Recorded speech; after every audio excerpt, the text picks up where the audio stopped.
by Jack London, Chapter 24. Among the most vivid memories of my life are those events on the Ghost which occurred during the 40 hours succeeding the discovery of my love for Maud Brewster. I, who had lived my life in quiet places, only to enter at the age of 35 upon a course of the most irrational adventure I could have imagined, never had more incident and excitement crammed into any 40 hours of my experience. Nor can I quite close my eyes to a small voice of pride which tells me I did not do so badly, all things considered. To begin with, at the midday dinner, Wolf Larsen informed the hunters that they were to eat thenceforth in the steerage. It was an unprecedented thing on sealing schooners, where it is the custom for the hunters to rank, unofficially, as officers. He gave no reason, but his motive was obvious enough. Horner and Smoke had been displaying a gallantry towards Maud Brewster, ludicrous in itself and inoffensive to her, but to him evidently distasteful. The announcement was received with black silence, though the other 4 hunters glanced significantly at the 2 who had been the cause of their banishment. Jock Horner, quiet as was his way, gave no sign, but the blood surged darkly across Smoke's forehead, and he half opened his mouth to speak. Wolf Larsen was watching him, waiting for him, the steely glitter in his eyes, but Smoke closed his mouth again without having said anything. "Anything to say?" the other demanded aggressively. It was a challenge, but Smoke refused to accept it. "About what?" he asked, so innocently that Wolf Larsen was disconcerted, while the other smiled. "Oh, nothing," Wolf Larsen said lamely. "I just thought you might want to register a kick." "About what?" asked the imperturbable Smoke. Smoke's mates were now smiling broadly. His captain could have killed him, and I doubt not that blood would have flowed had not Maud Brewster been present. For that matter, it was her presence which enabled Smoke to act as he did. He was too discreet and cautious a man to incur Wolf Larsen's anger at a time when that anger could be expressed in terms stronger than words. I was in fear that a struggle might take place, but a cry from the helmsman made it easy for the situation to save itself. "Smoke ho!" The cry came down the open companionway. "How's it bear?" Wolf Larsen called up. "Dead astern, sir." "Maybe it's a Russian," suggested Latimer. His words brought anxiety into the faces of the other hunters. A Russian could mean but one thing, a cruiser. The hunters, never more than roughly aware of the position of the ship, nevertheless knew that we were close to the boundaries of the Forbidden Sea, while Wolf Larsen's record as a poacher was notorious. All eyes centered upon him. "We're dead safe," he assured them with a laugh. "No salt mines this time, Smoke. But I'll tell you what, I'll lay odds of 5 to 1 it's the Macedonia." No one accepted his offer, and he went on, "In which event I'll lay 10 to 1 there's trouble breezing up." "No, thank you," Latimer spoke up. "I don't object to losing my money, but I like to get a run for it anyway. There was never a time when there wasn't trouble when you and that brother of yours got together, and I'll lay 20 to 1 on that." A general smile followed, in which Wolf Larsen joined, and the dinner went on smoothly, thanks to me, for he treated me abominably the rest of the meal, sneering at me and patronizing me until I was all a-tremble with suppressed rage. Yet I knew I must control myself for Maud Brewster's sake, and I received my reward when her eyes caught mine for a fleeting second, and they said, as distinctly as if she spoke, "Be brave, be brave." We left the table to go on deck, for a steamer was a welcome break in the monotony of the sea on which we floated, while the conviction that it was Death Larsen and the Macedonia added to the excitement. The stiff breeze and heavy sea which had sprung up the previous afternoon had been moderating all morning so that it was now possible to lower the boats for an afternoon's hunt. The hunting promised to be profitable.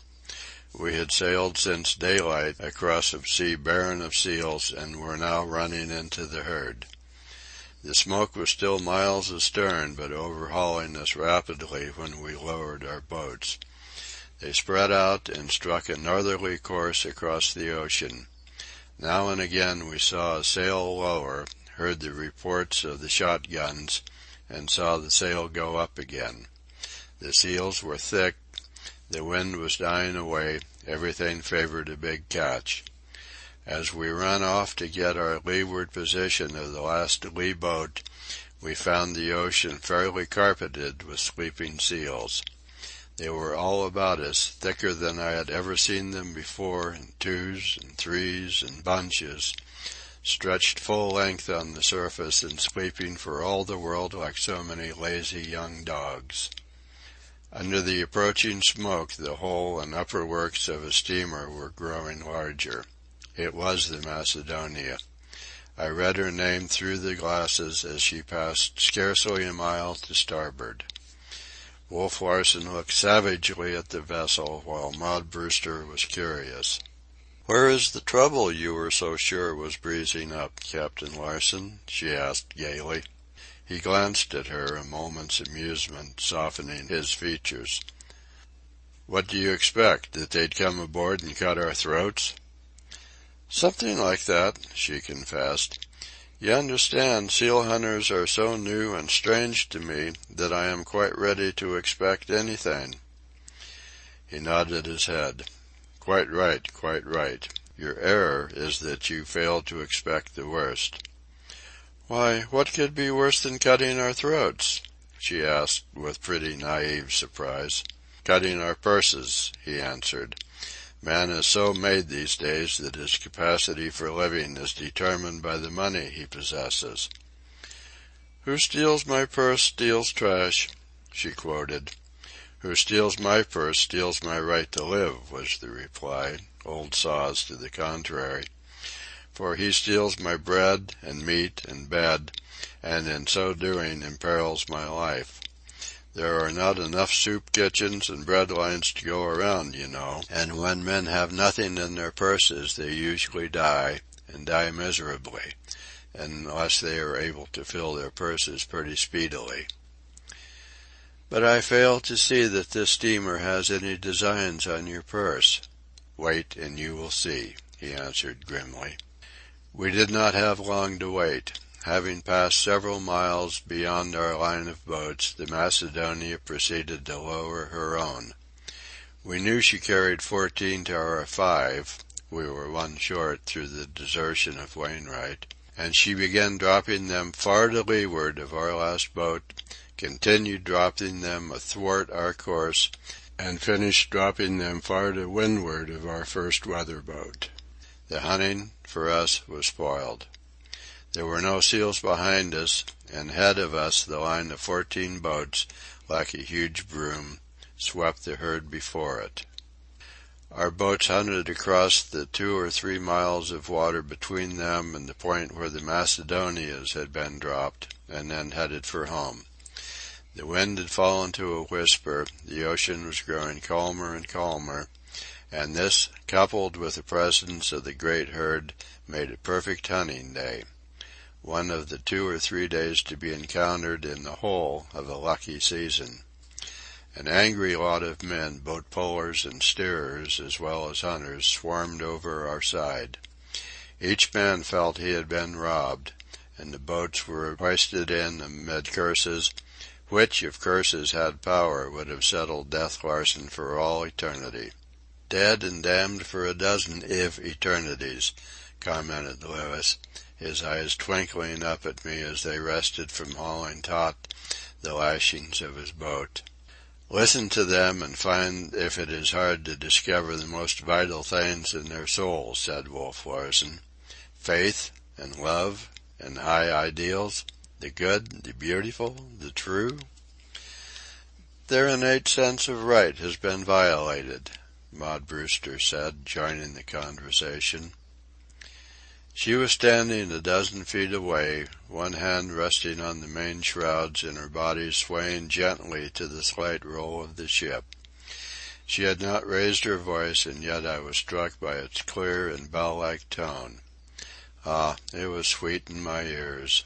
I scarcely dared look at her just then, for the fear of betraying myself.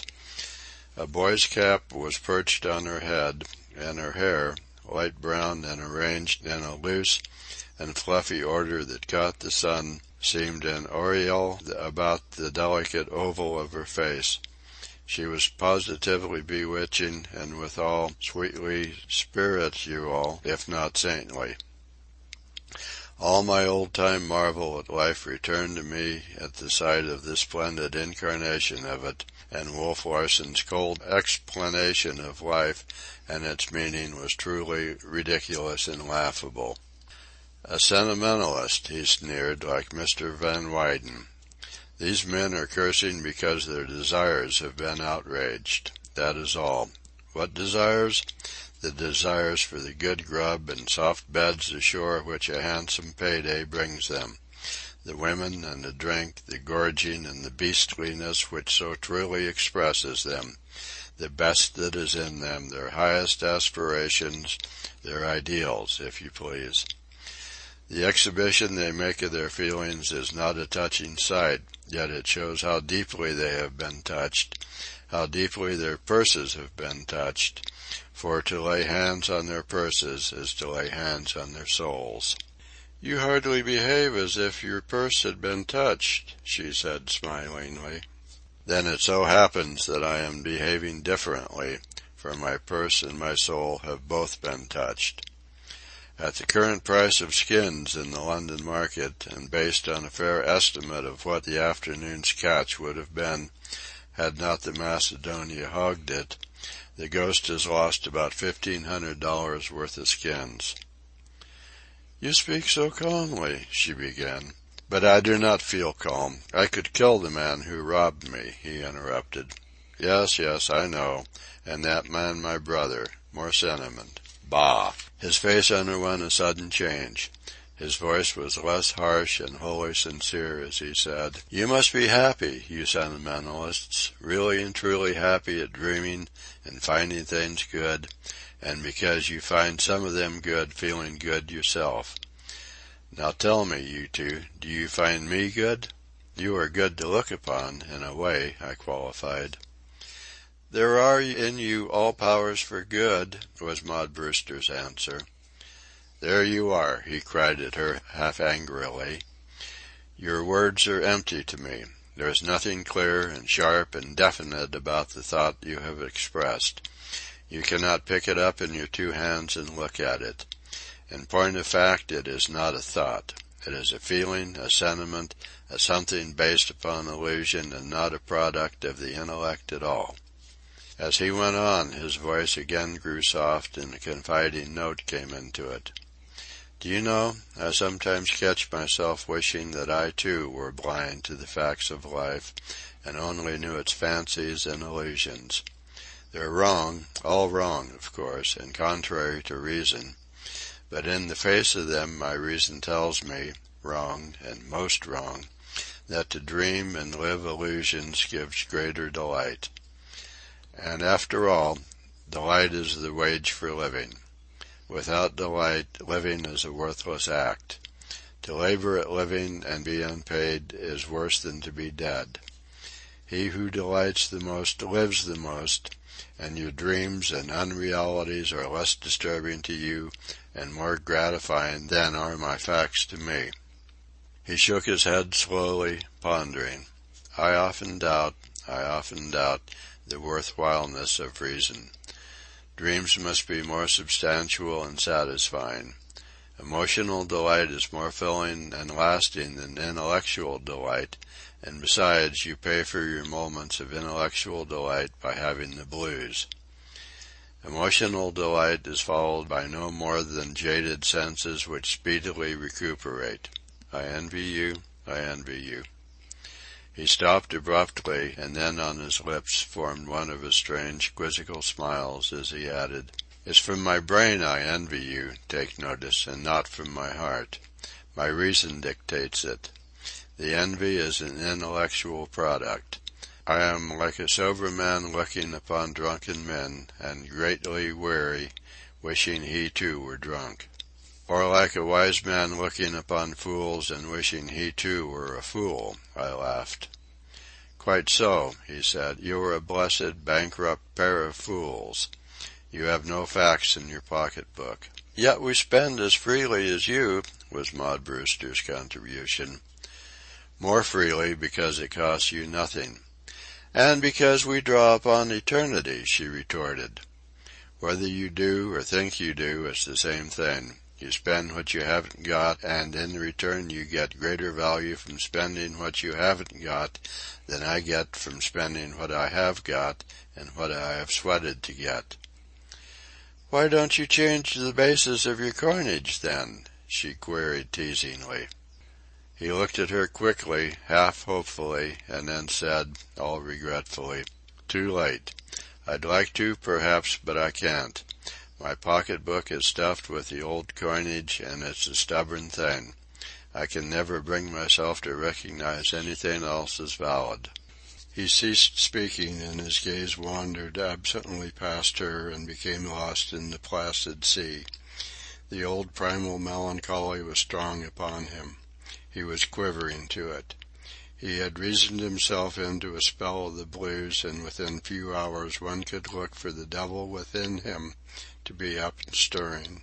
I remembered Charlie Furuseth, and knew this man's sadness as the penalty which the materialist ever pays for his materialism. End of chapter 24.